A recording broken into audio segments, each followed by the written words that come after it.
because both are equally important. So,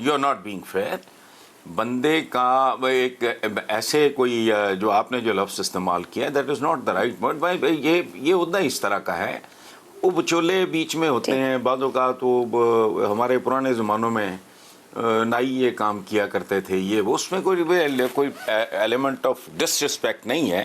ان کا جس طرح کا رول ہے, وہ مسکین کا لفظ میرا خیال ہے جو رانا ثناء اللہ نے استعمال کیا ان کے لیے, ان کے منصب کے لیے, ان کے یہ ایسے منصب کے لیے. فضل اللہ کے بارے میں کہتے تھے فضل اللہ کو رہا کرو, بھٹو صاحب کے جو صدر. صحیح. سو اس طرح کی بات. شہزاد صاحب, جو حسن صاحب کہہ رہے ہیں اس کو سامنے رکھتے ہوئے واقعی اس وقت یہ عہدہ ایسا ہی ہے یا اس کا آپ کردار دیکھ رہے ہیں؟ کیونکہ جو باتیں الوی صاحب سے منسوب کر کے آج چھپی ہیں میڈیا کے اندر ہر جگہ پہ, کچھ اس سے ملتی جلتی گفتگو فواد صاحب نے بھی آپ سے کچھ دیر پہلے کی ہے. ایک تو انتخابات کا معاملہ لے کر کہ اپریل, پھر دوسرا جو اہم معاملہ ہے وہ کچھ لوگوں کو ڈی نوٹیفائی کیے جانے کا امکان تھا, پتہ نہیں کس نے خبریں پھیلائی. سابق آرمی چیف اور ڈی جی آئی کی بات کر رہے ہیں مارچ اپریل کی. آپ کو لگتا ہے یہ جو گفتگو ہوئی ہے اس کی اہمیت ہے پی ٹی آئی کے لیے جو الوی صاحب کو کر کے, اور واقعی کوئی بوجھ ہے یہ بیانیہ عمران خان کا اس وقت؟ اچھا دیکھیے, الوی صاحب نے جو کہا میری نظر میں وہ بالکل صائب ہے. وہ ایک آئینی عہدہ رکھنے والے صدر پاکستان کو جس کا جو دائرہ اختیار ہے وہ ریاست ہوتی ہے اور ریاست کے انٹرسٹس ہوتے ہیں, اور ریاستی انٹرسٹ کا مطلب خدا نخواستہ اسٹیبلشمنٹ کے انٹرسٹ نہیں ہوتے.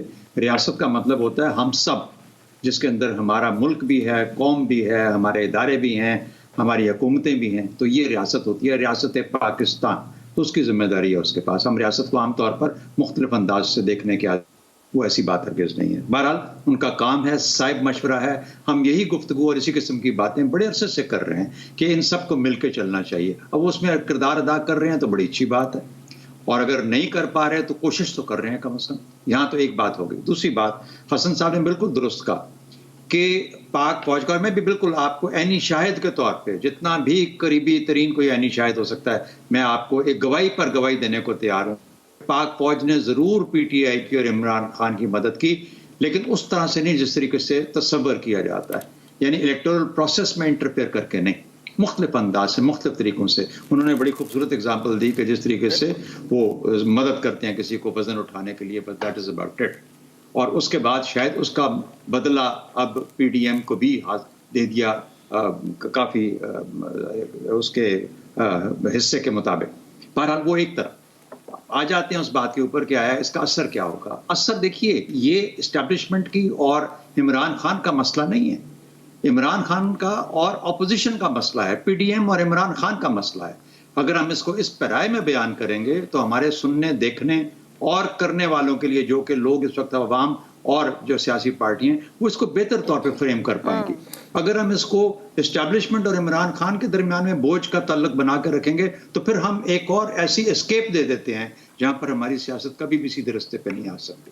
سب سے بڑا سوال جو میں آخر میں جس میں ختم کرنا چاہوں گا وہ یہ ہے کہ کیا اس بیانیے کا اثر عمران خان کے سپورٹرز پر بھی ہوتا ہے, یا صرف اور صرف ہم اوپر کی جنگ اور مختلف مشکلات کو دیکھتے ہیں.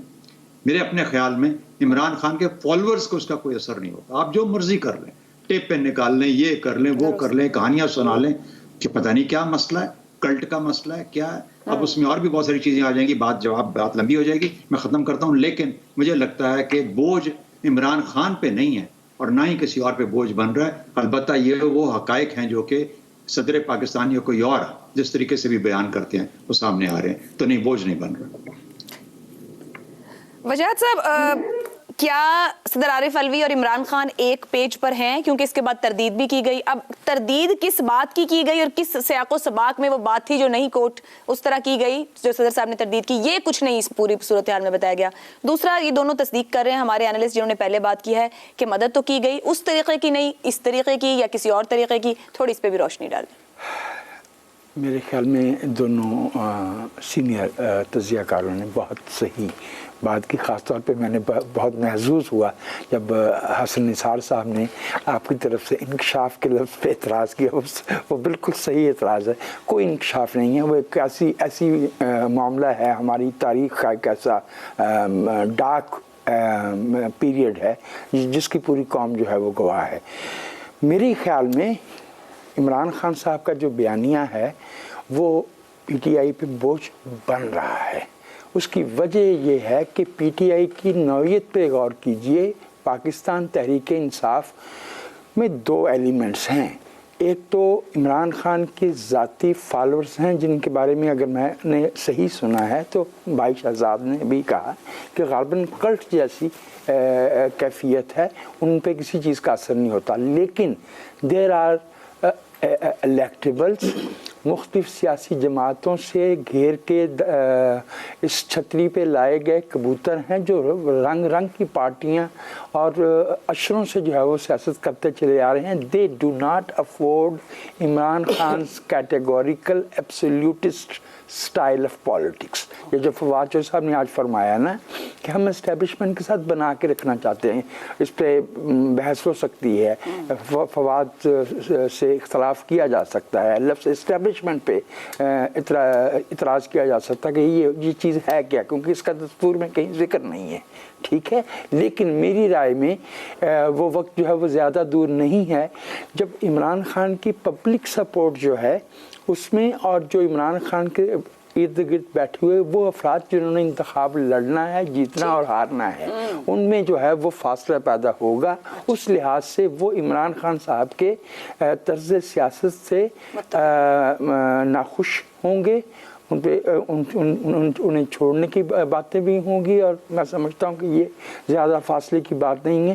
یہ جو پارٹی جمع کی گئی تھی یہ برہم ہونے والی مستقبل قریب کی بات کر رہے ہیں, یہ برہم, اس سے برہم ہونا ہے. ٹھیک ہے اسار صاحب, آپ کی جانب آؤں گی. جب یہ سچویشن سامنے آ جائی کہ اخباروں میں چھپا سب اور پھر تردید بھی آئی, تو اپوزیشن نے کہا کہ یہ تو صدر مملکت خود عمران خان جو ان کی پارٹی سے صدر صاحب کو بھی تعلق ہے کہ ان کے خلاف چارج شیٹ کر رہے ہیں, یعنی صدر اپنے لیڈر کو چارج شیٹ کر رہے ہیں. اگر میں پولیٹیکلی اس کی بات کروں, آپ کا اس پر اوپینین, اور پھر وہی بات بیانیے والی. دیکھیں بات یہ کہ ایک تو اختلاف کا مطلب کہیں مخالفت نہیں ہوتا, اختلاف تو 2 بھائیوں میں بھی ہو سکتا ہے, لیکن اصل چیز یہ کہ جو صدر مملکت کہہ رہے ہیں اس بات کی اہمیت کتنی ہے. اور اگر وہ یہ کہتے ہیں کہ پی ٹی آئی کو اسٹیبلشمنٹ نے سپورٹ کیا, تو اگر صدر مملکت کہہ رہے ہیں ریاست کے سربراہ, تو وہ بات کو پھینکا تو نہیں جا سکتا نا, اس کی اہمیت کو ماننا پڑے گا. لیکن اصل بات یہ ہے کہ کوئی اسٹیبلشمنٹ نے پہلی دفعہ کوئی عمران خان کی تو مدد نہیں کی. وہ ایک ایسا دربار ہے جہاں سے سب کو خیرات مل جاتی ہے, بشرطے کہ آپ وہاں تک پہنچ جائیں اور وہاں پہنچ کے کہیں کہ میں نہیں تو کون بے, ٹھیک ہے نا, میں نہیں تو کون, تو وہ پھر وہ ماننا پڑتا ہے کہ ہاں بھائی تو یہ, پھر چلو اس کو دے دیتے ہیں خیرات, تو وہاں سے تو ملتی رہتی ہے. لیکن عمران خان کا جو بیانیہ آپ کا سوال نا کہ کیا ان کے لیے بوجھ بن رہا ہے, تو سوال سمپل یہ ہے کہ بوجھ نہ بھی بنے, لیکن اگر یہ دیکھا جائے کہ آپ خود اگر ایک بات پہ اخلاقی سٹینڈ لے رہے ہیں اور آپ دوسروں کو اس پہ کہتے ہیں کہ جی یہ ایسے اسٹیبلشمنٹ سے آیا, یہ ایسے آیا, تو پھر آپ کو کم از کم اپنے آپ کو اس سے باہر نکال کے ثابت کرنا پڑے گا کہ میں تو عوام کے تھرو آ رہا ہوں یا آیا ہوں.